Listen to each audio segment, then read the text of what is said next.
ಸಾಹಿತ್ಯದಲ್ಲಿ ಎಲ್ಲ ಕಡೆ ಇದೆ. ಆದರೆ ಶಿಲಾಮಠದಲ್ಲಿ ಸ್ವಲ್ಪ ವಿಭಿನ್ನವಾಗಿ ನಡೆಸ್ಕೊಂಡು ಬಂದುಬಿಟ್ಟಿದ್ದಾರೆ.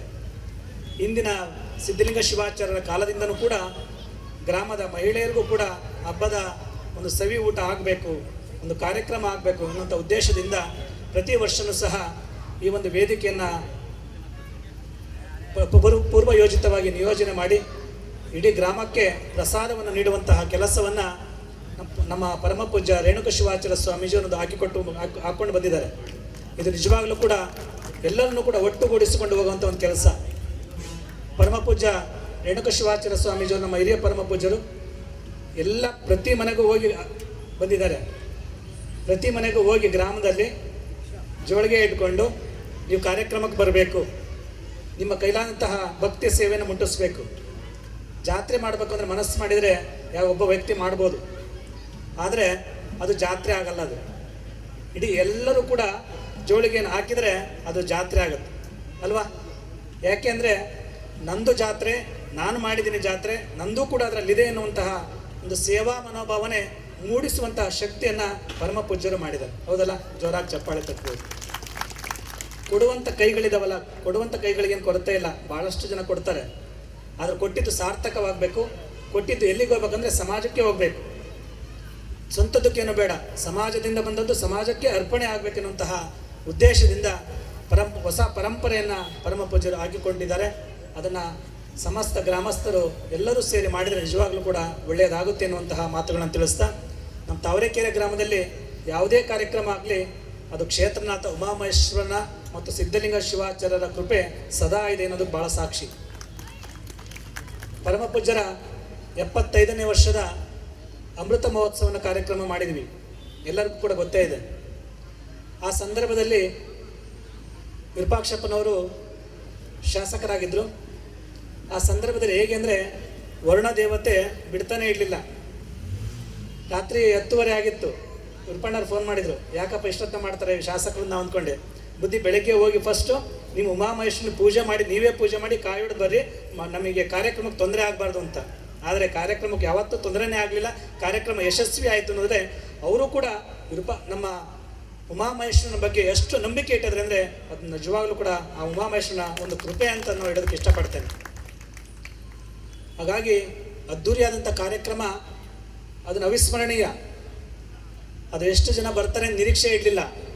ಆ ನಿರೀಕ್ಷೆ ಮೀರಿ ಜನ ಬಂತು. ಸುಮಾರು 10,000 ಜನ ಅದಕ್ಕೆ ದಾಸೋಹ ಮಾಡಿದ್ರಿ. ಇದರಲ್ಲಿ ಯಾರು ಅಂತಿಲ್ಲ. ನಮ್ಮ ಗ್ರಾಮದಲ್ಲಿ ಹಿಂದೂಗಳಿದ್ದೀವಿ, ಮುಸ್ಲಿಮ್ಸ್ ಇದ್ದೀವಿ, ಎಲ್ಲರೂ ಇದ್ದೀವಿ. ಆದರೆ ಮುಸ್ಲಿಮ್ಸವರು ಆಗಲಿ ಎಲ್ಲರೂ ಆಗಲಿ ಪ್ರತಿಯೊಬ್ಬರು ಕೂಡ ನಮ್ಮ ಮಠದ ಕಾರ್ಯಕ್ರಮ, ನಮ್ಮ ಮನೆಯ ಕಾರ್ಯಕ್ರಮ ಅಂತ ಎಲ್ಲರನ್ನು ಕೂಡ ಕರೆದು ಊಟ ಮಾಡಿಸಿ ಎಲ್ಲರಿಗೂ ಬಿಸ್ಲೇರಿ ವಾಟರ್ ಕೊಡಿಸಿದ್ರು. ಬಿಸ್ಲೇರಿ ನೀರು ಕೊಡಿಸ್ತಾರೆ ಯಾರು ಅಂದರೆ ನಮ್ಮ ಮುಸ್ಲಿಂ ಸಮಾಜದ ಬಾಂಧವರು. ಹೌದಲ್ಲ? ಅವ್ರು ಹೇಳಿದ್ರು, ಅವರು ಬುದ್ಧಿ ನಾ ಏನಾದರೂ ಕಾಣಿಕೆ ಕೊಡ್ತೀನಿ, ಏನು ಕೊಡಲಿ ಅಂತಂದರು. ನೀವೇನು ಕೊಡಬೇಡ್ರಿ, ಬಂದಂಥವ್ರಿಗೆ ಆತಿಥ್ಯ ಮಾಡಿ ಅಂದರು. ಇಲ್ಲ ಬುದ್ಧಿ ಕಾಣಿಕೆ ಕೊಡ್ತೀನಿ ಇದಕ್ಕೆ ಪೂಜೆರು ಹೇಳಿದರು, ಒಳ್ಳೆ ನೀರು ಕೊಟ್ಬಿಟ್ರೆ ಎಲ್ಲರಿಗೂ ಖುಷಿಯಾಗಿ ಹೋಗ್ತಾರೆ ಅಂದರು. ಆದರೆ ನೀರಿನ ಸೇವೆ ಮಾಡಿದ ಅಷ್ಟೇ ಅಲ್ಲ, ನಿರಂತರವಾಗಿ ಕುಳಿತು ಎಲ್ಲರೂ ಕೂಡ ಊಟ ಮಾಡಿಸಿ ಎಲ್ಲರನ್ನೂ ಕೂಡ ನಮ್ಮವರು, ನಮ್ಮದು ಎನ್ನುವಂತಹ ಭಾವನೆಯನ್ನು ಮೂಡಿಸುವಂತಹ ಒಂದು ಗ್ರಾಮ ಅದು ತಾವರೆಕೆರೆ ಗ್ರಾಮ ಅನ್ನೋದು ನಾವು ತುಂಬ ಹೆಮ್ಮೆಯಿಂದ ಹೇಳ್ಕೊಳ್ಳೋಕೆ ಇಷ್ಟಪಡ್ತೀವಿ. ಈ ಗ್ರಾಮದಲ್ಲಿ ಅತ್ಯಂತ ಪುರಾತನ ಮಠ, 1200 ವರ್ಷಗಳ ಇತಿಹಾಸ ಇದೆ ಗ್ರಾಮಕ್ಕೆ. ನೀಲಕಂಠೇಶ್ವರ ದೇವಸ್ಥಾನ ಇತ್ತು. ದೇವಸ್ಥಾನ ಕೆಡವಿದ ಮೇಲೆ ಅದರ ಕಲ್ಲುಗಳು ಅಲ್ಲಲ್ಲೇ ಬಿದ್ದಿದ್ವು. ಅವುಗಳನ್ನು ಪೂಜ್ಯರು ಹೇಳಿದರು, ಆ ಕಲ್ಲುಗಳಿಗೆ ಏನಾದರೂ ಒಂದು ಸರಿಯಾದಂಥ ಇದನ್ನು ಕೊಡಿ ಅಂತ. ಅವನು ತೆಗೆದುಕೊಂಡೋಗಿ ಉಮಾಮಹೇಶ್ವರನ ಪ್ರಸಾದದ ಗುಂಡಿಯ ಒಂದು ಪೂಜಾ ಮಂಟಪವನ್ನು ಮಾಡಿದ್ವಿ. ಯೋಗ ಎನ್ನುವಂತೆ ದಾವಣಗೆರೆಯ ವಿಶ್ವವಿದ್ಯಾಲಯದ ಸಂಶೋಧನಾ ವಿದ್ಯಾರ್ಥಿಗಳು ಬಂದರು. ಅದರ ಸ್ತಂಭ ಶಾಸನ ಇದೆ, ಬುದ್ಧಿ ಸ್ತಂಭ ಶಾಸನ ಹುಡುಕಬೇಕಂದ್ರು. ನಾವು ಇಟ್ಟಿದ್ದಕ್ಕೂ ಒಳ್ಳೆಯ ಯೋಗ ಬಂತು. ಅದರ ಪ್ರಕಾರವಾಗಿ ಸ್ತಂಭ ಶಾಸನದ ಪ್ರಕಾರವಾಗಿ 1200 ವರ್ಷಗಳ ಇತಿಹಾಸ ತಾವರೆಕೆರೆ ಗ್ರಾಮಕ್ಕೆ ಇದೆ ಅನ್ನೋದು ತುಂಬ ಮೆಚ್ಚುಗೆ ಆದದ್ದು. ಏಕೆಂದರೆ ಇಷ್ಟು ಇತಿಹಾಸ ಇರ್ತಕ್ಕಂಥ ಮಠವನ್ನು ಶ್ರೀ ಶಿಲಾಮಠ ಸುಮಾರು 7 ಜನ ಹಿರಿಯ ಪರಮ ಪೂಜ್ಯರ ಗದ್ದಿಗೆಗಳಿದೆ. ವೀರಬಲ್ಲಾಳ ಸಾಮಂತರಾಜ ಆಳಿದಂತಹ ಈ ನಾಡು. ವೀರಬಲ್ಲಾಳ ತನ್ನ ಆಧ್ಯಾತ್ಮದ ಶಕ್ತಿಗಾಗಿ ಶ್ರೀ ಶಿಲಾಮಠವನ್ನು ನಿರ್ಮಾಣ ಮಾಡಿದ್ದಾರೆ ಅಂತ ಇತಿಹಾಸದ ಪುಟಗಳಲ್ಲಿ, ಚರಿತ್ರೆಗಳಲ್ಲಿ ಬರ್ತದೆ. ಮೊದಲು ತಾವರೆಕೆರೆ ಇದ್ದಿದ್ದು, ಮೊದಲಿನ ಹೆಸರು ಕಮಲಾವತಿ ಪಟ್ಟಣ, ಕಮಲಾವತಿಪುರ ಅಂತ ಕರೀತಾ ಇದ್ರು. ಈಗ ತಾವರೆಕೆರೆ ಆಧುನಿಕ ಹೆಸರಾಗಿದೆ. ಈ ಗ್ರಾಮದಲ್ಲಿ ನಮ್ಮ ಗದ್ದಿಗೆ ಸುಮಾರು 7 ಜನ ಹಿರಿಯ ಪರಮ ಪೂಜ್ಯರ ಗದ್ದಿಗೆಗಳಿದೆ. ಅದರಲ್ಲಿ ಅತ್ಯಂತ ಪ್ರಭಾವಿತರು ಮತ್ತು ಶಕ್ತಿಶಾಲಿಗಳು ನಮಗೆಲ್ಲರೂ ಗೊತ್ತಿರುವಂತೆ ಹಿಂದಿನವರು ಬಹಳ ತಪಸ್ವಿಗಳೇ. ಸಿದ್ಧಲಿಂಗ ಶಿವಾಚಾರ್ಯರು ಅಗ್ರಗಣ್ಯರು. ಸಿದ್ಧಲಿಂಗ ಶಿವಾಚಾರ್ಯರು ಅಗ್ರಗಣ್ಯರು. ಸಿದ್ಧಲಿಂಗ ಶಿವಾಚಾರ್ಯ ಪೂಜ್ಯರು ತನ್ನ ಗ್ರಾಮದ ಅಭಿವೃದ್ಧಿಗಾಗಿ ತನ್ನ ಮಠದ ಆಸ್ತಿಯನ್ನೇ ದಾನ ಮಾಡಿದರು. ಹಿಂದಿನವರಲ್ಲಿ ಹೇಗಿದ್ರು, ಏನಾರ ಬೇಕು ಅಂತ ಕೇಳಿದ ತಕ್ಷಣ ಏನು ಮಾಡ್ತಾಯಿದ್ರು, ತೊಗೊಂಡಪ್ಪ ಮಾಡ್ಕೊಂಡು ಹೋಗೋನವರು. ಹಾಗೆಯೇ ನಾವೇನು ಇಲ್ಲಿ ನಿಂತಿದ್ದೀವಲ್ಲ ಜಾಗ, ಇದು ಗ್ರಾಮ ಪಂಚಾಯಿತಿಯ ಮೊದಲಿತ್ತು. ಈ ಜಾಗನೂ ಕೂಡ ಸಿದ್ಧಲಿಂಗ ಶಿವಾಚಾರ್ಯರ ಕಾಲದಲ್ಲಿ, ಅಂದರೆ ವೀರಭದ್ರಪ್ಪನವರ TH ವೀರಭದ್ರಪ್ಪನವರು ಇದ್ರು ಅವಾಗ.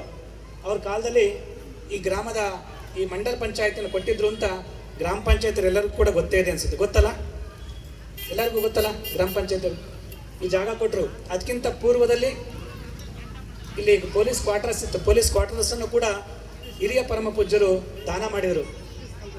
ಬ್ರಿಟಿಷರ ಕಾಲದಲ್ಲಿ ಪೊಲೀಸ್ ಕ್ವಾರ್ಟರ್ಸನ್ನು ಕೂಡ ದಾನ ಮಾಡಿದರು. ಇಷ್ಟು ದಾನ ಮಾಡಿದ್ದು ಅಷ್ಟೇ ಅಲ್ಲ, ಗದ್ಗೆಯಲ್ಲಿ ನಮ್ಮ ಗದ್ಗೆಗಳಿದಾವಲ್ಲ, ಆ ಗದ್ಗೆಯನ್ನು ಕೂಡ ದಾನ ಮಾಡ್ದಂಗೆ ಆಗಿತ್ತು.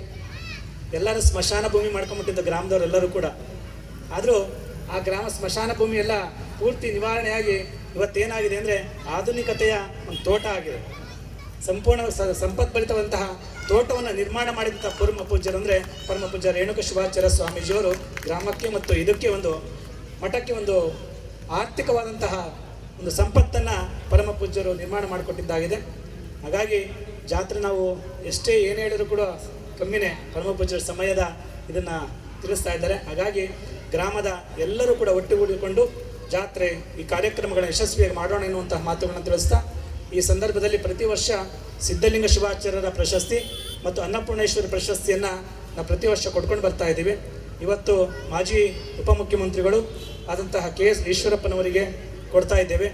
ಅವರು ಈಗ ಕೆಲವೇ ನಿಮಿಷಗಳಲ್ಲಿ ಅವರು ಕೂಡ ಬರುವಂತಹ ನಿರೀಕ್ಷೆ ಇದೆ.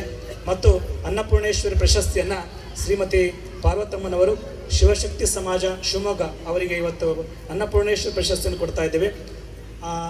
ಪಾರ್ವತಮ್ಮನವ್ರ ಬಗ್ಗೆ ಒಂದು ಮಾತು ಹೇಳ್ಬೇಕಂದ್ರೆ, ಕಾಶಿಗೆ ಹೋಗಿ ಅನ್ನಪೂರ್ಣೇಶ್ವರಿನ ಊಟ ಮಾಡಿ ಬರ್ತೀವಿ, ಇಲ್ಲಿ ಹೊರನಾಡು ಅನ್ನಪೂರ್ಣೇಶ್ವರಿಗೆ ಹೋಗಿ ಊಟ ಮಾಡಿ ಬರ್ತೀವಿ. ಶಿವಮೊಗ್ಗದಲ್ಲಿ ಅನ್ನಪೂರ್ಣೇಶ್ವರಿಯಂಗೆ ಪ್ರಸಾದ ಮಾಡಿಸೋರು ಯಾರಾದರೂ ಇದ್ದರೆ ಅದು ನಮ್ಮ ಪಾರ್ವತಮ್ಮನವರು ಅಂತ ಹೇಳೋದಕ್ಕೆ ಇಷ್ಟಪಡ್ತೇನೆ. ಯಾಕೆಂದರೆ ಅವ್ರು ಸಣ್ಣ ಕಾರ್ಯಕ್ರಮ ಆಗಲಿ ಎಲ್ಲ ತನ್ನ ಬಳಗವನ್ನೆಲ್ಲವನ್ನೂ ಕರೀತಾರೆ. ಏನೇ ಕಾರ್ಯಕ್ರಮ ಆಗಲಿ, ಯಾರೇ ಬಂದು ಪೂಜೆ ಮಾಡಲಿ, ಕೊನೆಗೆ ತಾವರೆಕೆರೆ ಸ್ವಾಮೀಜಿಯವರು ಚಿಕ್ಕವರಿಗೆ ಫೋನ್ ಮಾಡಿ ಬದಿ ಬಂದು ಪೂಜೆ ಮಾಡ್ಕೊಂಡು ಪ್ರಸಾದ ಮಾಡ್ಕೊಂಡು ಹೋಗ್ರಿ. ಎಷ್ಟೇ ಒತ್ತಡ ಇರಲಿ, ನಮಗೆ ಎಷ್ಟೇ ಒತ್ತಡ ಇದ್ರೂ ಪರವಾಗಿಲ್ಲ, ಬಂದು ಪೂಜೆ ಮಾಡಿ ಪ್ರಸಾದ ಮಾಡ್ಕೊಂಡು ಹೋಗ್ರಿ ಅಂತ ದಿನ ಕೊಟ್ಟು ಕರೆದು ಊಟ ಮಾಡಿಸಿ ಒಂದು ಸಣ್ಣ ಪೂಜೆ ಮಾಡಿದ್ರೂ ಇಡೀ ಬಳಗ ಎಲ್ಲವನ್ನು ಕರೀತಾರೆ.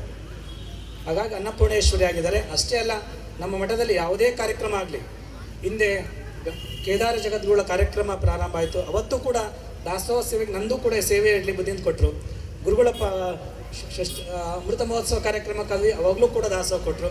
ನಾ ಶಿವಮೊಗ್ಗಕ್ಕೆ ಯಾವಾಗಲೇ ಹೋಗಲಿ, ಅವ್ರ ಮನೆಗೆ ಹೋದರೆ ಒಂದು ಚೀಲದ ಒಂದು ಪ್ಯಾಕೆಟ್ ಅಕ್ಕಿ, ಎಣ್ಣೆ, ಬೆಲ್ಲ, ಬೇಳೆ ಎಲ್ಲವನ್ನು ಕೂಡ ನಿರಂತರವಾಗಿ ಕೊಟ್ಕೊಂಡು ಬಂದಿದ್ದಾರೆ.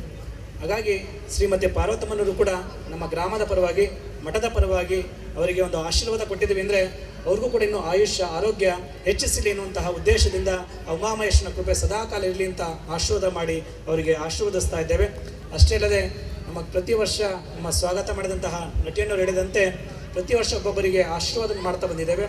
ಗ್ರಾಮ ಪಂಚಾಯಿತಿಯಲ್ಲಿ ಸೇವೆ ಸಲ್ಲಿಸಿದಂತಹ ಎಲ್ಲ ಸುಮಾರು ಮೊದಲು ಮಂಡಲಿತ್ತು, ಪ್ರಧಾನ ಉಪಪ್ರಧಾನರು ಎನ್ನುವಂತಹ ಮಾತುಗಳಿತ್ತು. ಈಗ ಮಂಡಲ ಪಂಚಾಯಿತಿಯಾಗಿ ಪರಿವರ್ತನೆ ಆಗ್ತಾ ಇದೆ. ಅಂತಹ ಆಗಿರ್ತಕ್ಕಂತಹ ಉಪಾಧ್ಯಕ್ಷರು, ಅಧ್ಯಕ್ಷರು, ಸದಸ್ಯರುಗಳು ಎಲ್ಲರೂ ಇದ್ದಾರೆ. ಅದರಲ್ಲಿ ಕೆಲವು ಜನಗಳನ್ನು ಮಾತ್ರ ಇಲ್ಲಿ ಆಶೀರ್ವಾದ ಮಾಡಿಸ್ತಾ ಇದ್ದೇವೆ. ನಂತರ ಇನ್ನು ಮುಂದಿನ ದಿನಮಾನಗಳಲ್ಲಿ ಇನ್ನುಳಿದಂತಹ ಸದಸ್ಯರುಗಳಿಗೆ ಆಶೀರ್ವಾದ ಮಾಡಿಸುವಂತಹ ಕಾರ್ಯವನ್ನು ಮಾಡ್ತೀವಿ ಎನ್ನುವಂತಹ ಮಾತುಗಳನ್ನು ತಿಳಿಸಿ ತಮ್ಮೆಲ್ಲರೂ ಕೂಡ ಜಾತ್ರಾ ಮಹೋತ್ಸವದಲ್ಲಿ ಸಹಭಾಗಿಗಳಾಗಿ ಯಶಸ್ವಿಯಾಗಿ ನಡೆಸಿಕೊಳ್ಳಿ ಅಂತುವಂತಹ ಮಾತುಗಳನ್ನು ತಿಳಿಸ್ತಾ, ಮತ್ತು ಇವತ್ತಿನ ದಿವಸ ನಮ್ಮ ಸಾಂಸ್ಕೃತಿಕ ಕಾರ್ಯಕ್ರಮವನ್ನು ಲಕ್ಷ ರಿದಮ್ಸ್ನ ಬೆಂಗಳೂರಿನ ತಂಡದವರು ಆಗಮಿಸಿದ್ದಾರೆ. ಮೊದಲಿಗೆ ಭಕ್ತಿಗೀತೆಗಳನ್ನು ಕೂಡ ಅವರು ಸಮರ್ಪಣೆ ಮಾಡಿದ್ದಾರೆ. ಅವರನ್ನು ಕೂಡ ತುಂಬ ಮೆಚ್ಚುಗೆಯಿಂದ ಅವರನ್ನು ಸ್ವಾಗತಿಸ್ತಾ ಇದ್ದೇನೆ. ಅದರ ಜೊತೆಯಲ್ಲಿ ಜೂನಿಯರ್ ರಾಜ್ಕುಮಾರ್ ಎನ್ನುವಂತಹ ಒಬ್ಬ ಕಲಾವಿದ, ಅವರು ಜೂನಿಯರ್ ರಾಜ್ಕುಮಾರ್ ಅಲ್ಲ, ರಾಜ್ಕುಮಾರೇ ಅನ್ನುವಂತೆ ನಟನೆ ಮಾಡುವಂಥ ಅಭ್ಯಾಸ ಇದೆ, ಸಂಗೀತವನ್ನು ಆಡ್ತಾರೆ, ಎಲ್ಲವನ್ನು ಕೂಡ ಅವರು ಬಲ್ಲವರಾಗಿದ್ದಾರೆ. ಬಂದ ತಕ್ಷಣ ಮಠ ಮತ್ತು ಪರಿಸರ ನೋಡಿ ತುಂಬ ಸಂತೋಷಪಟ್ಟಿದ್ದಾರೆ. ಅವ್ರಿಗೂ ಕೂಡ ಮತ್ತೊಮ್ಮೆ ಶ್ರೀನಾಥ ಉಮಾಮಹೇಶ್ವರ ಯಶಸ್ಸನ್ನು ಕೊಡಲಿ ಅಂತ ಶುಭವನ್ನು ಹಾರೈಸಿ ನನ್ನ ಮಾತಿಗೆ ವಿರಾಮ ಕೊಡ್ತಾ ಇದ್ದೇನೆ. ಓಂ ಶಾಂತಿ ಶಾಂತಿ ಶಾಂತಿ.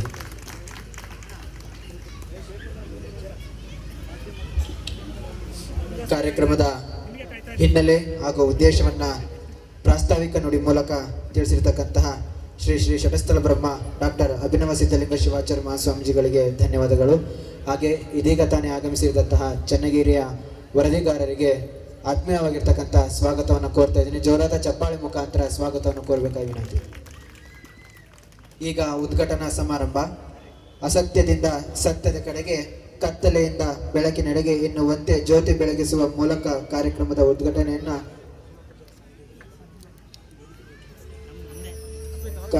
ಉದ್ಘಾಟನೆಯನ್ನ ವೇದಿಕೆ ಮೇಲಿರುವ ಎಲ್ಲ ಮಹನೀಯ ಪರಮ ಪೂಜ್ಯ ಗುರುಗಳು ಸಹ ನೆರವೇರಿಸಬೇಕಾಗಿ ವಿನಂತಿ ಮಾಡಿಕೊಳ್ತಾ ಇದ್ದೀನಿ.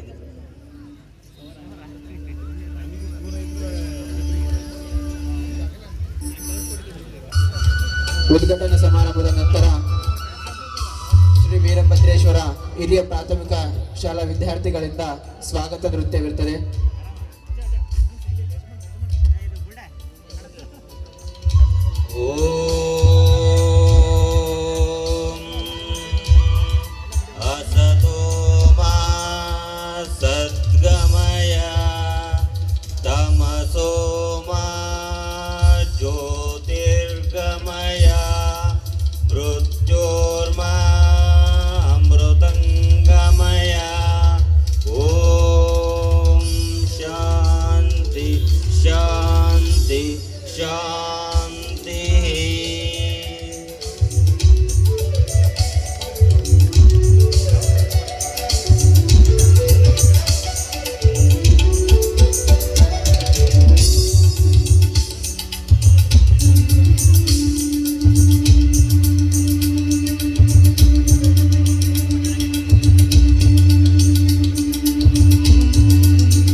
ಉದ್ಘಾಟನೆಯನ್ನ ನಡೆಸಿದಂತಹ ಎಲ್ಲ ಶಟಸ್ಥಲ ಬ್ರಹ್ಮ ಪರಮ ಪೂಜ್ಯ ಗುರುಗಳಿಗೆ ಧನ್ಯವಾದಗಳು.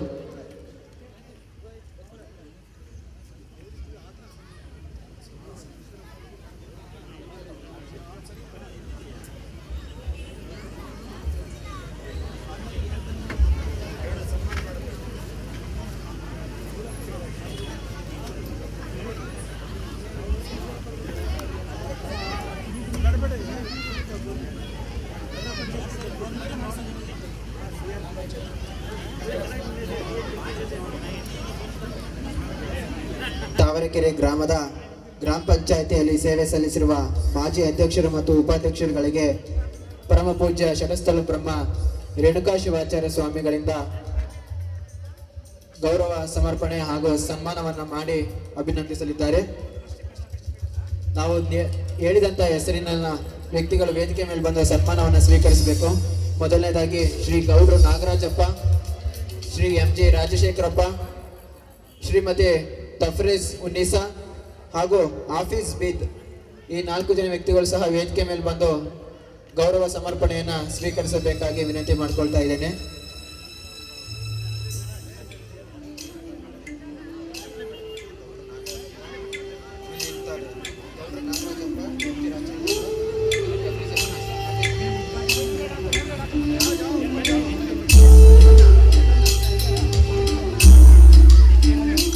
ಹಾಗೆ Shrimati ಶಹೀನಾ Banu, Shrimati T Rajashekhar, Shrimati Shabeena Banu,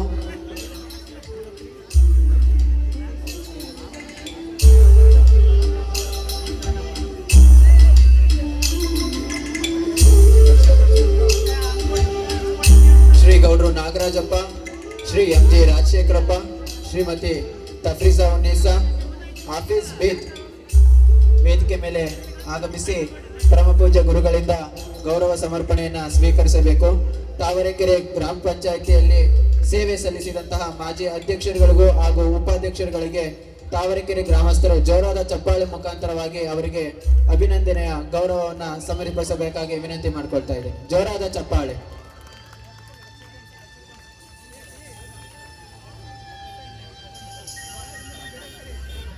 Shri T B Mrutyunjayappa, Shrimati Haseena Banu, Shrimati Manjula B K ವೇದಿಕೆ ಮೇಲೆ ಆಗಮಿಸಿ ಸನ್ಮಾನವನ್ನು ಸ್ವೀಕರಿಸಬೇಕಾಗಿ ವಿನಂತಿ ಮಾಡಿಕೊಳ್ತಾ ಇದ್ದೇನೆ.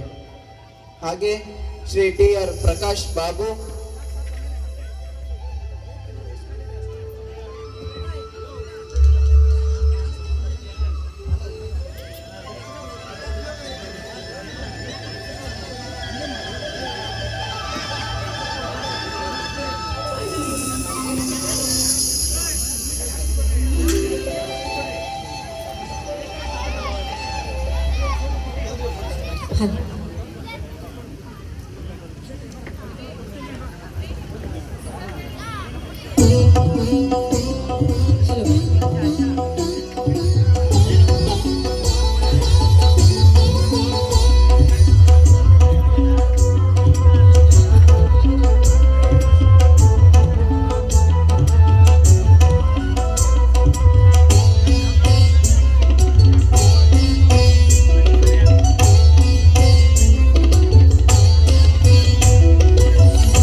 ಹಲೋ ಸನ್ಮಾನವನ್ನ ಸ್ವೀಕರಿಸಿದಂತಹ ಮಾಜಿ ಗ್ರಾಮ ಪಂಚಾಯತಿ ಅಧ್ಯಕ್ಷರು ಹಾಗೂ ಮಾಜಿ ಉಪಾಧ್ಯಕ್ಷರುಗಳಿಗೆ ಧನ್ಯವಾದಗಳು. ನಂತರ ಶ್ರೀಮತಿ ಹಸೀನಾ ಬಾನು, ಶ್ರೀಮತಿ ಲಕ್ಷ್ಮಮ್ಮ, ಶ್ರೀ ಸಾಗರ್ ಗೋಪಿ, ಶ್ರೀಮತಿ ಸಾವಿತ್ರಮ್ಮ, ಶ್ರೀಮತಿ ನಾಜಿಯಾ ಬಾನು, ಶ್ರೀಮತಿ ಫರ್ಜಾನಾ ಬಾನು ಹಾಗೂ ಮೆಹರ್ ತಾಜ್ ರವರು ವೇದಿಕೆ ಮೇಲೆ ಆಗಮಿಸಿ ಪರಮ ಪೂಜ್ಯ ಗುರುಗಳ ಕೃಪಾ ಕಟಾಕ್ಷವನ್ನು ಪಡೆದುಕೊಳ್ಳಬೇಕಾಗಿ ವಿನಂತಿ ಮಾಡಿಕೊಳ್ತಾ ಇದ್ದೇನೆ. ಹಾಗೂ ಟಿ ರಾಜಶೇಖರ್ ಸರ್ ಅವರು ಸಹ ವೇದಿಕೆ ಮೇಲೆ ಬಂದು ಪರಮ ಪೂಜ್ಯ ಗುರುಗಳ ಕೃಪಾ ಕಟಾಕ್ಷವನ್ನು ಪಡೆದುಕೊಳ್ಳಬೇಕಾಗಿ ವಿನಂತಿ ಮಾಡಿಕೊಳ್ತಾ ಇದ್ದೇನೆ. ಮೊದಲ ಹಂತದಲ್ಲಿ ಪರಮ ಪೂಜ್ಯ ಗುರುಗಳ ಗೌರವ ಶ್ರೀರಕ್ಷೆಗೆ ಪಾತ್ರರಾದಂತಹ ಎಲ್ಲ ಮಾಜಿ ಗ್ರಾಮ ಪಂಚಾಯತಿ ಅಧ್ಯಕ್ಷರಿಗೂ ಹಾಗೂ ಉಪಾಧ್ಯಕ್ಷರುಗಳಿಗೆ ಧನ್ಯವಾದಗಳು.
ಗಾಳಿಯು ಪರಿಮಳ ಚೆಲ್ಲುತ್ತ ನಿನ್ನನ್ನು ಸ್ಮರಿಸುತ್ತಿದೆ.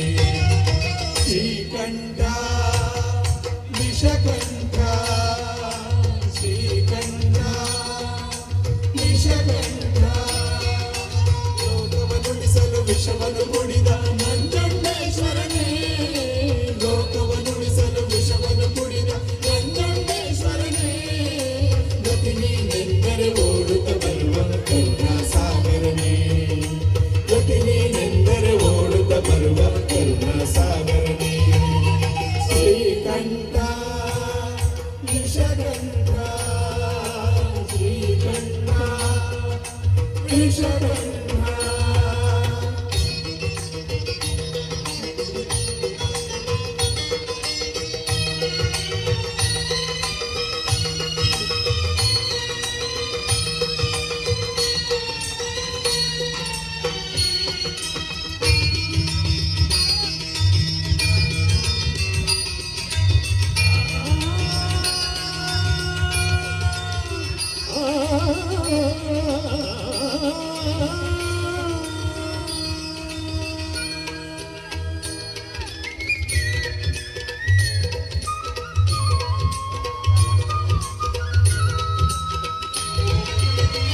ಸಾವಿರ ಜನುಮವೇ ಬಂದರು ಹೀಗೆ ಸನ್ನಿಧಿಯಲ್ಲಿ ಇರಿಸು,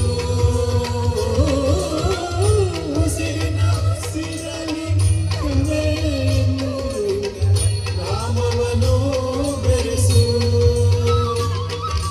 ಕತ್ತಲಲ್ಲಿರುವೆ ನೆಮ್ಮದಿ ತುಂಬಿ ಕೈ ಹಿಡಿದು ನಡೆಸು, ಕತ್ತಲಲ್ಲಿರುವೆ ನೆಮ್ಮದಿ ತುಂಬಿ ಕೈ ಹಿಡಿದು ನಡೆಸು.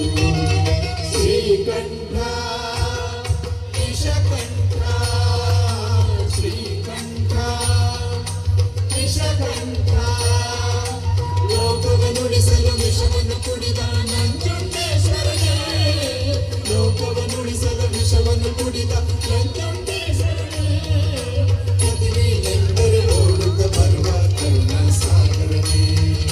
ಶ್ರೀಕಂಠ ವಿಷಕಂಠ, ಶ್ರೀಕಂಠ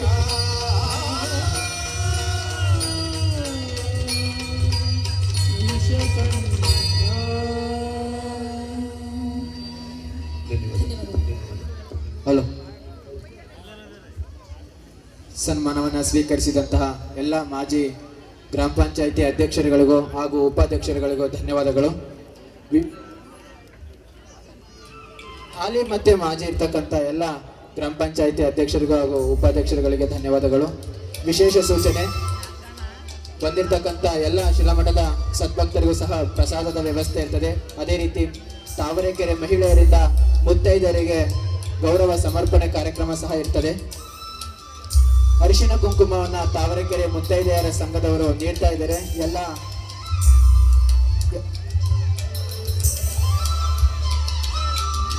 ವಿದ್ಯಾರ್ಥಿಗಳು ಸಹ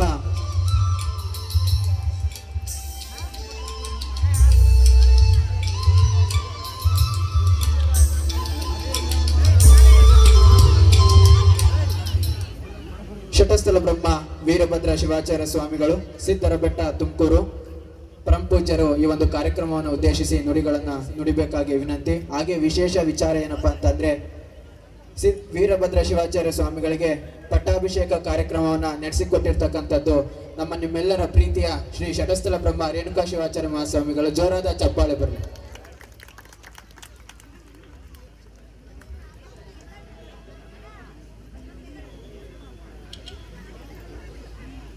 ಯದ್ಭಾಸ ಭಾಸತೆ ವಿಶ್ವಂ ಯತ್ಸುಖೇ ನಾನಮೋದತೆ ನಮಸ್ತಸ್ಮೈ ಗುಣಾತೀತ ವಿಭಾಗ್ಯ ಪರಾತ್ಮ. ಪ್ರಥಮದಲ್ಲಿ ಆರಾಧ್ಯ ಗುರು ರೇಣುಕರನ್ನು ಹೃದಯದಲ್ಲಿ ಸ್ಮರಿಸಿಕೊಂಡು ನಮ್ಮ ಸಿದ್ದರಬೆಟ್ಟ ಕ್ಷೇತ್ರದ ಅಧಿಪತಿಯಾಗಿರುವಂಥ ಸಿದ್ದೇಶ್ವರ ಸ್ವಾಮಿಯನ್ನು ಧ್ಯಾನಿಸುತ್ತಾ ತಾವರೆಕೆರೆ ಶಿಲಾಮಠದ ಶ್ರೀ ಉಮಾಮಹೇಶ್ವರ ಸ್ವಾಮಿಯ ಸನ್ನಿಧಾನದಲ್ಲಿ ಹಾಗೂ ಈ ಮಠದ ಗುರು ಪರಂಪರೆಯಲ್ಲಿ ಆಗಿ ಹೋಗಿರುವಂಥ ಎಲ್ಲ ಪೂಜ್ಯರಲ್ಲಿ ಅನಂತ ನಮನ ಸಮರ್ಪಣೆ ಮಾಡಿ ಈ ಸಮಾರಂಭದಲ್ಲಿ ದಿವ್ಯ ಸಾನ್ನಿಧ್ಯವನ್ನು ವಹಿಸಿರುವಂಥ ನಮ್ಮ ಪಟ್ಟಾಧಿಕಾರದ ದೀಕ್ಷಾ ಗುರುಗಳು ಆಗಿರುವಂಥ ಹಿರಿಯರಾಗಿರುವಂಥ ಶಟಸ್ಥಲ ಬ್ರಹ್ಮ ರೇಣುಕ ಶಿವಾಚಾರ್ಯ ಸ್ವಾಮೀಜಿಗಳಲ್ಲಿ ಅನಂತ ನಮನ ಸಮರ್ಪಣೆ ಮಾಡಿ ಈ ಸಮಾರಂಭದ ಇನ್ನೋರ್ವ ದಿವ್ಯ ಸಾನ್ನಿಧ್ಯ ವಹಿಸಿರುವಂಥ ಮುಕ್ತಿ ಮಂದಿರ ಧರ್ಮಕ್ಷೇತ್ರದ ಹಾಗೂ ಅಖಿಲ ಭಾರತ ಶಿವಾಚಾರ ಸಂಸ್ಥೆಯ ಅಧ್ಯಕ್ಷರಾಗಿರುವಂಥ ಶ್ರೀ ಶಟಸ್ಥಲ ಬ್ರಹ್ಮ ವಿಮಲ ರೇಣುಕ ವೀರ ಮುಕ್ತಿಮುನಿ ಶಿವಾಚಾರ ಸ್ವಾಮೀಜಿಯವರಲ್ಲಿ ಅನಂತ ನಮನ ಸಮರ್ಪಣೆ ಮಾಡಿ ಸಮಾರಂಭದಲ್ಲಿ ಉಪಸ್ಥಿತರ್ತಕ್ಕಂಥ ಹುಣಸಘಟ್ಟ, ಬಿಡುಕಿ, ಚಿಕ್ಕಮಗಳೂರು, ನಾಗಲಾಪುರ, ಶಿಲಾಮಠದ ಶ್ರೀ ಅಭಿನವ ಸಿದ್ಧಲಿಂಗ ಶಿವಾಚಾರ ಮೊದಲುಗೊಂಡ ಎಲ್ಲ ಪೂಜ್ಯರಿಗೆ ಅನಂತ ನಮನ ಸಮರ್ಪಣೆ. ಈ ಸಮಾರಂಭವನ್ನು ಉದ್ಘಾಟನೆ ಮಾಡಿರ್ತಕ್ಕಂಥ ಈ ಭಾಗದ ಮಾಜಿ ಶಾಸಕರಾಗಿರ್ತಕ್ಕಂಥ ಮಾಡಾಳ್ ವಿರೂಪಾಕ್ಷಪ್ಪನವರೇ, ಶ್ರೀ ಅನ್ನಪೂರ್ಣೇಶ್ವರಿ ಪ್ರಶಸ್ತಿಗೆ ಭಾಜನರಾಗಿರುವಂಥ, ಗುರುಭಕ್ತಿಯಲ್ಲಿ ತಮ್ಮನ್ನು ತಾವು ತೊಡಗಿಸಿಕೊಂಡು ಸದಾಕಾಲ ಮಠ ಮಂದಿರ ಮತ್ತು ಗುರುಗಳ ಸೇವೆಯನ್ನು ಮಾಡುತ್ತಾ ಬಂದಿರುವಂಥ ಶಿವಮೊಗ್ಗದ ಶ್ರೀಮತಿ ಪಾರ್ವತಮ್ಮನವರೇ, ಈ ಸಮಾರಂಭದಲ್ಲಿ ಕಲಾವಿದರಾಗಿ ಆಗಮಿಸಿರುವಂಥ ಜೂನಿಯರ್ ರಾಜ್ಕುಮಾರ್ ಆಗಿರುವ ಅಶೋಕ್ ಬಸ್ತಿಯವರು ಮೊದಲುಗೊಂಡು ಎಲ್ಲ ವೇದಿಕೆ ಮೇಲೆ ಉಪಸ್ಥಿತಕ್ಕಂಥ ಎಲ್ಲ ಗುರು ಹಿರಿಯರೇ, ಆಗಮಿಸಿರುವಂಥ ಸದ್ಭಕ್ತರ ತಾಯಂದಿರ ಮತ್ತು ಮಕ್ಕಳು, ಈ ಜಾತ್ರಾ ಮಹೋತ್ಸವ ನಮ್ಮೆಲ್ಲರಿಗೂ ಒಂದು ಶಕ್ತಿಯನ್ನು ತುಂಬಿಕೊಡುವಂಥ ಕೆಲಸವನ್ನು ಮಾಡುತ್ತಾರೆ. ನಮ್ಮ ಪೂರ್ವಿಕರು ಪ್ರತಿ ವರ್ಷ ನಮ್ಮ ಗ್ರಾಮಗಳಲ್ಲಿ ಈ ಜಾತ್ರಾ ಮಹೋತ್ಸವಗಳನ್ನು ಹಮ್ಮಿಕೊಳ್ಳುವಂಥ ಉದ್ದೇಶ ಏನು ಅಂತ ಹೇಳಿದ್ರೆ, ನಮ್ಮೆಲ್ಲರಿಗೂ ಜೀವನದ ಮೌಲ್ಯಗಳನ್ನು ತುಂಬಿಕೊಡಬೇಕು ಅನ್ನುವಂಥದ್ದೇ ಈ ಜಾತ್ರಾ ಮಹೋತ್ಸವ ಮೂಲ ಕರ್ತವ್ಯ. ಒಬ್ಬ ಮನುಷ್ಯನಿಗೆ ಕಷ್ಟಪಟ್ಟು ದುಡಿಯುವಂಥ, ಗಳಿಸುವಂಥ ಹಣವನ್ನು ಗಳಿಸಬೇಕು ಅನ್ನುವಂಥ ಮೌಲ್ಯವನ್ನು ತುಂಬಿಕೊಡುವಂಥ ಕೆಲಸ ಮಾಡ್ತಾರೆ. ಇನ್ನೊಬ್ಬರ ಜೊತೆಯಲ್ಲಿ ಹಂಚಿ ತಿನ್ನುವಂಥ, ಹಂಚಿಕೊಂಡು ಬದುಕುವಂಥ ಗುಣವನ್ನು ಕಲಿಸಿಕೊಡುವಂಥ ಕೆಲಸವನ್ನು ಜಾತ್ರೆಗಳು ಮಾಡ್ತಾ ಬರ್ತವೆ. ಅಷ್ಟೇ ಅಲ್ಲ, ಮನಸ್ಸಿಟ್ಟು ನೀನು ನಿನ್ನ ಕಾರ್ಯವನ್ನು ಮಾಡಬೇಕು ಅನ್ನುವಂಥ ಗುಣವನ್ನು ನಮ್ಮೆಲ್ಲರಿಗೂ ತುಂಬಿಕೊಡುವಂಥ ಕೆಲಸವನ್ನು ಜಾತ್ರೆಗಳು ಮಾಡ್ತವೆ. ಹಾಗಾಗಿ ಆ ಹಿನ್ನೆಲೆಯಲ್ಲಿ ಈ ಜಾತ್ರಾ ಮಹೋತ್ಸವದಲ್ಲಿ ನಾವೆಲ್ಲ ಭಾಗಿಗಳಾದಾಗ ಮೌಲ್ಯಗಳನ್ನು ತುಂಬಿಕೊಳ್ಳಬೇಕು. ಇವತ್ತು ಜಾತ್ರೆಗಳಂದ ತಕ್ಷಣದಲ್ಲಿ ಬರೀ ಉತ್ಸವಗಳಿಗಷ್ಟೇ ನಾವು ಮಹತ್ವ ಕೊಡಬಾರದು. ನಮ್ಮೆಲ್ಲರ ಪ್ರೀತಿ ಬಾಂಧವ್ಯಗಳಿಗೆ, ಸಂಬಂಧಗಳಿಗೆ ತುಂಬಿಕೊಡುವಂಥ ಅಥವಾ ತುಂಬಿಕೊಳ್ಳುವಂಥ ಮಹತ್ವದ ಕೆಲಸಗಳನ್ನು ನಾವೆಲ್ಲ ಈ ಧಾರ್ಮಿಕ ಕೇಂದ್ರಗಳಲ್ಲಿ ಅಳವಡಿಸಿಕೊಳ್ಬೇಕು. ನಾವು ಹಿಂದಿಗಿಂತಲೂ ಸಾಕಷ್ಟು ಶಾಲೆಗಳಲ್ಲಿ ಶಿಕ್ಷಣವನ್ನು ಪಡೀತಾ ಇದ್ದೇವೆ. ಬಹಳಷ್ಟು ತಂತ್ರಜ್ಞಾನವನ್ನು ಜೀವನದಲ್ಲಿ ಕಲಿತಾ ಹೋಗ್ತಾ ಇದ್ದೇವೆ. ಆದರೆ ಅದಕ್ಕಿಂತ ಹೆಚ್ಚು ಕಳೆದುಕೊಳ್ತಾ ಇದ್ದೇವೆ ಅನ್ನುವಂಥದ್ದು ನಮ್ಮ ಯಾರಿಗೂ ಸಹಿತ ಅರಿವು ಬರ್ತಾ ಇಲ್ಲ. ಎಷ್ಟೋ ಜನ ಇವತ್ತು ಸೂಕ್ಷ್ಮವಾಗಿ ನಮ್ಮ ಸಣ್ಣ ಸಣ್ಣ ಮಕ್ಕಳು ನಾವೇನಾದರೂ ಕೇಳಿದರೆ ಶಾಲೆಗೆ ಎಲ್ಲವನ್ನ ಕಲಿತುಕೊಳ್ತಾ ಇದ್ದಾವೆ.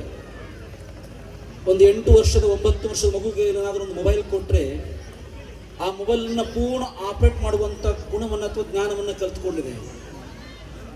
ಆದರೆ ಆ ಮಗುವಿಗೆ ಏನಾದರೂ ಮೌಲ್ಯಗಳ ಬಗ್ಗೆ ಕೇಳಿದರೆ ಮೌಲ್ಯಗಳನ್ನು ಕಳೆದುಕೊಂಡು ಹೋಗಿದೆ. ಮನೆಯ ಸಂಬಂಧಗಳನ್ನು ಕಳೆದುಕೊಂಡು ಹೋಗಿದೆ. ಆ ಮಗುವಿಗೆ ತಂದೆ ತಾಯಿ ಗೊತ್ತು, ಸಾಧ್ಯವಾದರೆ ಆ ತಂದೆ ತಾಯಿಗಳು, ತಾತ ಅಜ್ಜಿ ಮಾತ್ರ ಗೊತ್ತು. ತದನಂತರ ಉಳಿದು ಎಲ್ಲ ಸಂಬಂಧಗಳನ್ನು ಕಳೆದುಕೊಂಡಿದೆ ಮಗು. ನೀವೇನಾದರೂ ಸೂಕ್ಷ್ಮವಾಗಿ ಗಮನಿಸಿ ನೋಡಿ, ನಿಮ್ಮ ಮನೆಯ ಕುಟುಂಬದ ಸದಸ್ಯರಲ್ಲಿ ಆ ಮಗು ಎಷ್ಟು ಜನರು ನೆನಪಿಟ್ಟಿದೆ ಅಂತ ಪ್ರಶ್ನೆ ಮಾಡಿ. ಒಂದು 8 ರಿಂದ 10 ಜನ ಮಾತ್ರ ಆ ಮಗುಗೆ ಪರಿಚಯ ಇದೆ, ನಮ್ಮ ಸಂಬಂಧಿಕರಲ್ಲಿ. ಅದೇ ನಾವು ನಮ್ಮ ಒಂದು ಹಿಂದಿನ ಪೀಳಿಗೆ, ಒಂದು 40-50 ವರ್ಷದ ಹಿಂದಿನವ್ರನ್ನ ಕೇಳಿ ಕನಿಷ್ಠ 50 ಜನರನ್ನ ಹೆಸರನ್ನು ನಾವು ಹೇಳ್ತೀವಿ. ನಮ್ಮ ದೊಡ್ಡಪ್ಪ, ಚಿಕ್ಕಪ್ಪ, ಚಿಕ್ಕಪ್ಪನ ಮಗ, ನಮ್ಮ ಚಿಕ್ಕಪ್ಪನ ತಂಗಿ. ಆ ಮಗುಗೆ ಪರಿಚಯ ಇಲ್ಲ. ಈಗ ಆ ಮಗು ಕಲಿತಾ ಇದೆ, ಆದರೆ ಎಲ್ಲ ಒಂದು ಕಡೆ ಸಂಬಂಧಗಳನ್ನ ಕಲಿತುಕೊಳ್ತಾ ಇದೆ. ಆ ಮಗು ಜ್ಞಾನವನ್ನು ಪಡೆದುಕೊಳ್ತಾ ಇದೆ, ಮೌಲ್ಯಗಳನ್ನು ಕಳೆದುಕೊಳ್ತಾ ಇದೆ. ಎಷ್ಟೋ ಮಕ್ಕಳು ಬೆಳೆದ ಮೇಲೆ ತಂದೆ ತಾಯಿಗಳನ್ನು ಹೊರಹಾಕುವಂಥ ಪರಿಸ್ಥಿತಿ ನಿರ್ಮಾಣವಾಗ್ತಾ ಇದೆ. ಬೆಂಗಳೂರಂಥ ಮಹಾನಗರಗಳಲ್ಲಿ ವೃದ್ಧಾಶ್ರಮಗಳು ಏನಾದರೂ 1 ವರ್ಷ ಪ್ರಾರಂಭ ಮಾಡಿದರೆ ಮೊದಲನೇ ವರ್ಷ ಖಾಲಿ ಇರುತ್ತೆ, 2ನೇ ವರ್ಷದಲ್ಲಿ ಫುಲ್ ಆಗಿದೆ ಅಂತ ಬೋರ್ಡ್ ಹಾಕ್ತಾ ಇದ್ದಾರೆ. ಒಂದು ವರ್ಷಕ್ಕೆ. ಇವತ್ತು ವೃದ್ಧಾಶ್ರಮದ ಸಂಖ್ಯೆ ಯಾಕೆ ಹೆಚ್ಚಾಗ್ತಾ ಇದೆ ಅಂದರೆ, ಆ ಮಗುವಿಗೆ ನಾವು ಎಲ್ಲವನ್ನ ಜ್ಞಾನವನ್ನು ಕೊಟ್ಟು, ಒಳ್ಳೆ ಶಾಲೆ ಫೀಸ್ ಕೊಟ್ಟು, ಒಳ್ಳೆ ICS ಸಿಲೆಬಸ್ ಅನ್ನು ಕೊಟ್ಟಿವಿ. ಆ ಮಗು 100ಕ್ಕೆ 98 ಅಂಕವನ್ನೇ ಪಡಿಬೇಕಂತ ಪ್ರಯತ್ನ ಮಾಡಿ ತಾಯಿ ಎತ್ತು ಮಗುವಿನ ಜೊತೆಲಿ ಹೋಮ್ವರ್ಕ್ ಮಾಡಿಸ್ತಾ ಇದ್ದಾಳೆ.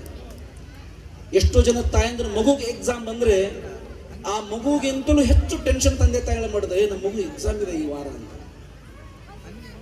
ಆದ್ರೆ ಆ ಮಗು ಬೆಳೆದ ಮೇಲೆ ಎತ್ತ ತಂದೆ ತಾಯಿನ ಅತ್ಯಂತ ನಿಕೃಷ್ಟವಾಗಿ ಕಾಣುವಂತ ಪರಿಸ್ಥಿತಿ ನಿರ್ಮಾಣವಾಗಿದೆ. ಸುಮ್ಮನೆ ನಿಮಗೊಂದು ಉದಾಹರಣೆ ಹೇಳೋದಾದ್ರೆ, ಬೆಂಗಳೂರು ಅಂತ ಮಹಾನಗರಗಳಲ್ಲಿ ತನ್ನ ಮನೆಯಲ್ಲಿರ್ತಕ್ಕಂಥ ತಂದೆ ತಾಯಿಗೆ ಏನಾದರೂ ಆರೋಗ್ಯ ವ್ಯತ್ಯಾಸವಾದರೆ ಮನೇಲಿರ್ತಕ್ಕಂಥ ಕೆಲಸಗಾರರಿಗೆ ತಂದೆ ತಾಯಿನ ಹಾಸ್ಪಿಟ್ಲಿಗೆ ಕರ್ಕೊಂಡು ಹೋಗು ಅಂತ ಹೇಳ್ತಾರೆ. ಆದರೆ ಮನೆಯಲ್ಲಿ ಸಾಕಿರುವಂಥ ಒಂದು ಸಣ್ಣ ನಾಯಿಗೆ ಏನಾದರೂ ಹುಷಾರಾದರೆ ಕಾರ್ನಲ್ಲಿ ಆ ನಾಯಿ ಕರ್ಕೊಂಡೋಗಿ ಹಾಸ್ಪಿಟ್ಲಿಗೆ ತೋರಿಸ್ತಾರೆ.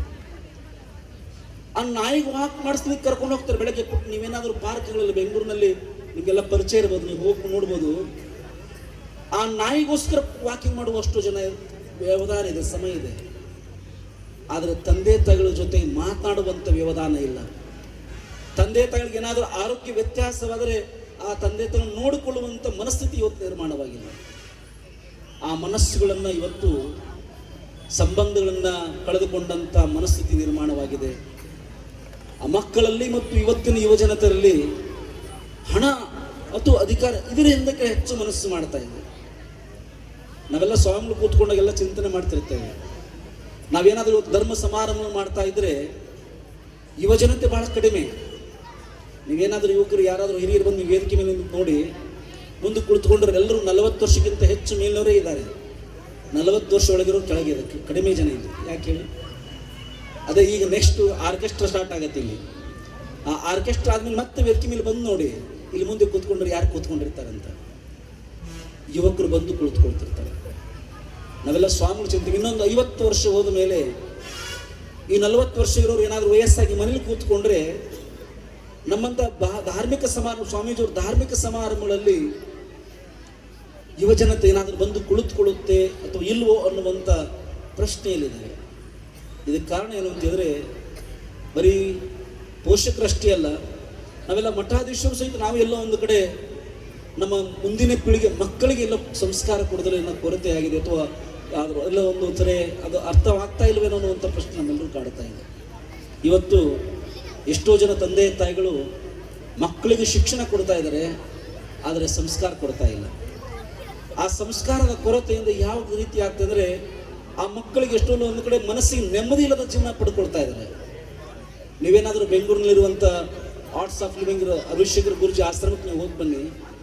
ಅಲ್ಲಿರ್ತಕ್ಕಂಥ ಆ ಕ್ಯಾಂಪ್ಗಳಲ್ಲಿ ಆ ತರಬೇತಿಯಲ್ಲಿ ಪಾಲ್ಗೊಂಡಿರ್ತಕ್ಕಂಥ ಡಾಕ್ಟರ್, ಇಂಜಿನಿಯರ್ ಎಲ್ಲರೂ ಕೂತ್ಕೊಂಡಿರ್ತಾರೆ. ಒಂದು ಕ್ಲಾಸಿಗೆ 50,000 ರೂಪಾಯಿ ಹಣ ಕೊಡಬೇಕಲ್ಲಿ. ಒಂದು 7 ರಿಂದ 10 ದಿವಸ ಒಂದು ಕಾರ್ಯಾಗಾರ, ಅದು 50,000 ರೂಪಾಯಿ ಹಣ ಕೊಡಬೇಕು. ಅಲ್ಲಿರ್ತಕ್ಕಂಥವ್ರನ್ನ ಭೇಟಿ ಮಾಡಿದರೆ ನಮಗೆ ದೇವರು ಎಲ್ಲ ಕೊಟ್ಟಿದ್ದಾನೆ, ಅದರ ಮನಸ್ಸಿಗೆ ನೆಮ್ಮದಿ ಇಲ್ಲ ಅಂತ ಹೇಳಿದ್ದಾರೆ. ಆದರೆ ಸಂಸ್ಕಾರ ಅನ್ನುವಂಥದ್ದು ನಮ್ಮ ಮನಸ್ಸಿಗೆ ಏನಾದರೂ ಸಿಕ್ಕರೆ ಆ ಶಾಂತಿ ನೆಮ್ಮದಿ ಅನ್ನೋದನ್ನು ಪಡೆದುಕೊಳ್ಳಿಕ್ಕೆ ಸಾಧ್ಯ ಆಗುತ್ತೆ. ಅದಕ್ಕೊಬ್ಬ ಸಾಹಿತ್ಯ ಒಂದು ಮಾತು ಹೇಳ್ತಾನೆ, ಸಂಸ್ಕಾರ ವಂಚಿತರಾದರೆ, ನಿಮ್ಮ ಮಕ್ಕಳು ಏನಾದರೂ ಸಂಸ್ಕಾರ ವಂಚಿತರಾದರೆ ಸಾಕಾಗೋದಿಲ್ಲ ನಿಮ್ಮ ಆಸ್ತಿ, ಸಂಸ್ಕಾರವಂತರಾದರೆ ಬೇಕಾಗಿಲ್ಲ ನಿಮ್ಮ ಆಸ್ತಿ ಅಂತ.